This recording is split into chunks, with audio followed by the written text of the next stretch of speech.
Hello and welcome to our channel study now DSL। तो चलिए आज हम देखते हैं अपना हाई स्कूल का प्राथमिक गणित भाग 2 जो होता है 10वां का भारती भवन का मैथ, जिसके दो चर वाले रैखिक समीकरण युग्म को हम देखेंगे, जिसका एक्सरसाइज नंबर 2A देखेंगे। इसका सबसे पहला सवाल हम देखेंगे 12 नंबर का। इसको हल कैसे करना है, इसको हल करके हमें x और y के वैल्यू निकालने हैं। तो हमें देखना होगा और प्रयास करना होगा किस प्रकार से हम x और y के वैल्यू निकालेंगे। सबसे पहले हम इसे समझेंगे कि किस प्रकार से निकलेगा। अगर हमको x को वैल्यू में अगर लाना है या y को वैल्यू में लाना है, ये हमें डिसाइड करना है। अगर मान लीजिए कि हमें x का वैल्यू निकालना है तो हमें y को बराबर करके काट लेने होंगे, ठीक है। जैसे कटेगा कैसे, अगर एक प्लस और एक माइनस होगा तभी कटेगा। और अगर मान लीजिए कि हमें x का वैल्यू निकालना है तो y को हमने काट लिया, अगर हमें y का वैल्यू अगर निकालना है तो x को हमें काटना होगा इस प्रकार से, ठीक है। अगर x का काट लेंगे तो y का वैल्यू हमको मिल जाएगा। जैसा कि मान लीजिए अगर हमारे पास एक है 2 है और 3 है, ठीक है ना। 2x और 3x है और यहाँ पे है 4y और 5y है, ठीक है। अगर हमको इसको काटने हैं, ठीक है, अगर हमको इसको काटने हैं तो हम कैसे काटेंगे। मान लीजिए बाद में लास्ट में यहाँ पे 4 है, किस प्रकार से काटिएगा। मानिए आपका ये इक्वेशन 1 है, ये इक्वेशन 2 है, किस प्रकार से काटिएगा।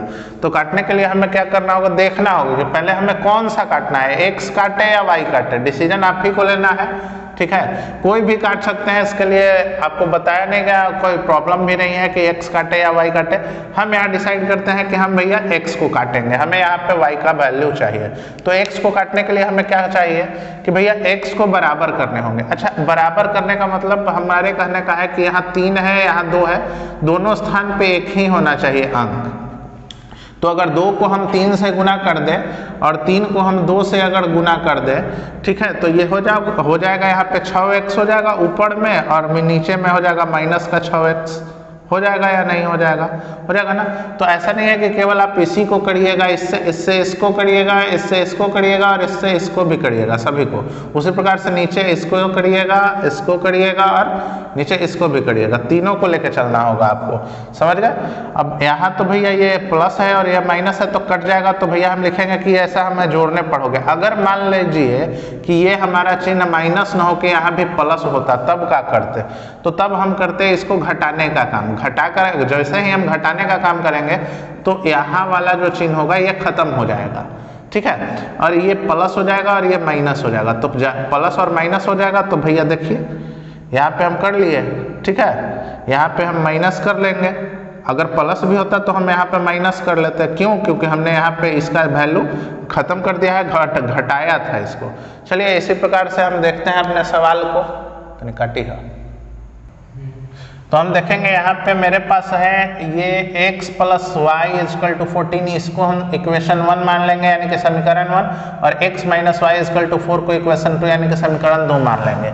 अब हम यहाँ पे देखेंगे कि मेरे पास भैया है x है प्लस का y है = 14 है, नीचे x - y है = 4 है, देख रहे हैं यहाँ पे आप। तो भैया यहाँ पे आप देखिए कि हम क्या करें कि मेरा 1 कट जाए। तो यहाँ देख रहे हैं हमें तो x भी काट सकते हैं, लेकिन हमें आसान चेक करना है। तो आसान वाला प्लस का y है और यहाँ पे माइनस का y, already digit same to same है और उसके चिन्ह भी अलग है, तो ये मेरा y कट जाएगा। तो हम यहाँ पे एक लाइन लिखते हैं, और वो लिखते क्या है, ये लिखना बहुत जरूरी होता है। जैसे हमें समीकरण 1 में हमने क्या किया, समीकरण 1 में हमने क्या किया, कुछ किया है क्या, नहीं किया है। तो हम लिखेंगे कि भैया 1 से गुना करने पर समीकरण 1 को 1 से गुना करने तथा समीकरण 2 में हम कुछ किए हैं क्या, नहीं किए हैं। तो भैया यहाँ भी हम कहेंगे 1 तथा समीकरण 2 में 1 से गुना कर समीकरण 1 में से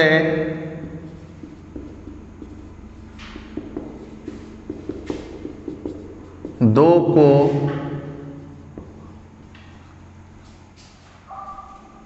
घटाने पर, क्या ये सही है, क्या हम यहाँ घटाएंगे नहीं घटाएंगे, चूंकि ये तो ऑलरेडी चिन्ह बदला हुआ है हमारा, तो यहाँ पे हम घटाने पर नहीं लिखेंगे। समीकरण 1 में 2 को जोड़ने पर, 2 को जोड़ने पर, ठीक है।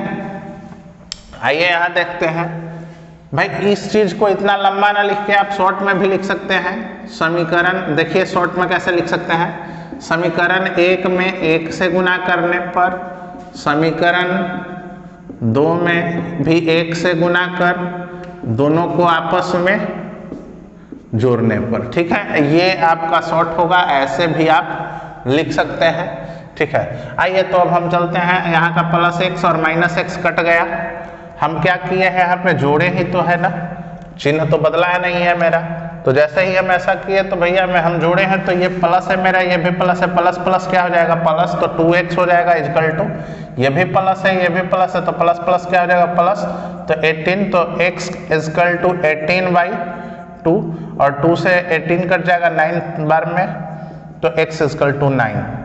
अब क्या करेंगे, यहाँ से तो हमको x का वैल्यू हमको मिल गया, अब x के वैल्यू को या तो इक्वेशन 1 में रखिए या तो इक्वेशन 2 में रखिए और y के वैल्यू को निकाल लीजिए। आइए हम करके देखते हैं। x के इस मान को समीकरण 1 में रखने पर, आप समीकरण 2 में भी इसको रख सकते हैं, हम समीकरण 1 में रख रहे हैं, ठीक है। तो समीकरण 1 है क्या, x + y = 14, तो x हमारा क्या है, समीकरण x + y = 14, ये हमारा समीकरण 1 है। और समीकरण 1 में हम x के वैल्यू को रखेंगे और x का वैल्यू जो मेरा आया हुआ है वो है 9, तो हम यहाँ 9 + y = 14 रख सकते हैं, और y = 14 और ये प्लस है, इधर जाएगा तो माइनस का हो जाएगा, माइनस का 9, तो y = 5 हो जाएगा। यानी हम कह सकते हैं कि अतः x = 9 y = 5, यही हमारा होगा आंसर, ठीक है दोस्तों। मिलते हैं अगले वीडियो में जो कि होगा इसी का अगला क्वेश्चन। तब तक हंसते रहिए, मुस्कुराते रहिए, शेयर करते रहिए और पढ़ते रहिए। जय हिंद, वंदे मातरम।